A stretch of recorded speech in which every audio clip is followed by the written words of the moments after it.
Daily Words of God. He who is God's incarnation shall hold the substance of God, and he who is God's incarnation shall hold the expression of God. Since God becomes flesh, he shall bring forth the work he must do, and since God becomes flesh, he shall express what he is, and shall be able to bring the truth to man, bestow life upon man, and show man the way. Flesh that does not contain the substance of God is surely not the incarnate God. Of this there is no doubt.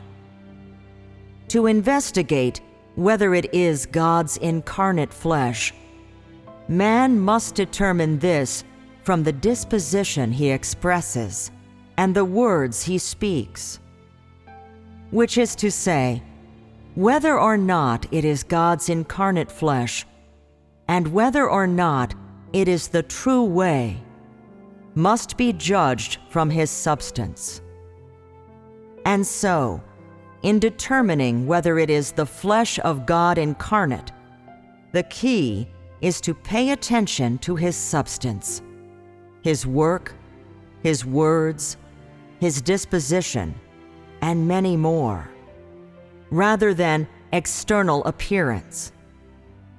If man sees only his external appearance and overlooks his substance, then that shows the ignorance and naivety of man.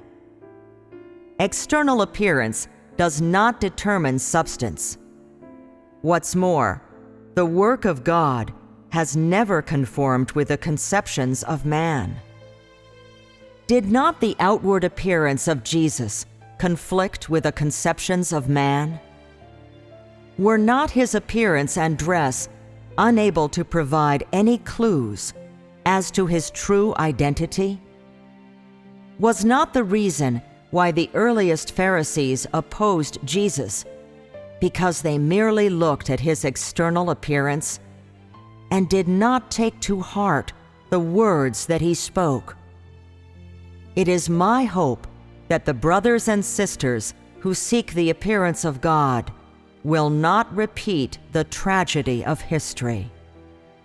You must not become the Pharisees of modern times and nail God to the cross again.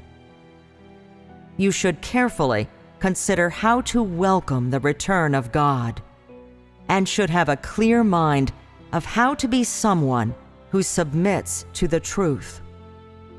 This is the responsibility of everyone who is waiting for Jesus to return with the clouds. We should rub our spiritual eyes and not fall prey to the words full of flights of fancy. We should think about the practical work of God and should take a look at the real side of God. Do not get carried away or lose yourselves in daydreams, always looking forward to the day that the Lord Jesus suddenly descends among you on a cloud to take you who have never known him or seen him and do not know how to do his will. It is better to think upon practical matters.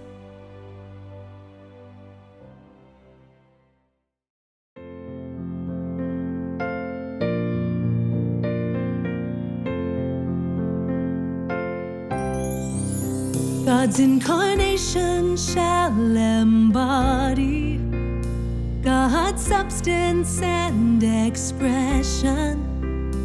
And when he's made flesh, he'll bring forth the work he's been given. To express what he is, bring truth to all men, give them life and show them the way. Any flesh that doesn't embed his substance surely is not God incarnate.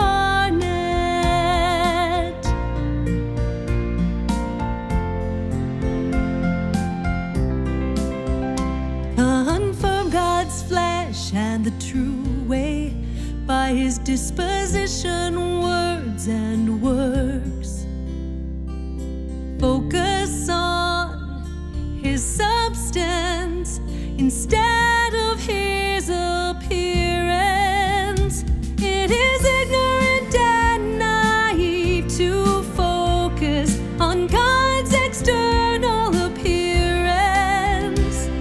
The outward doesn't determine the inward, and God's work does not conform to man's conceptions.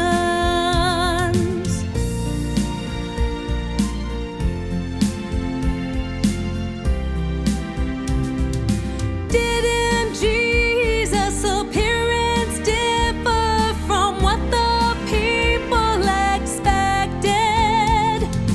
Didn't his image and dress disguise his identity?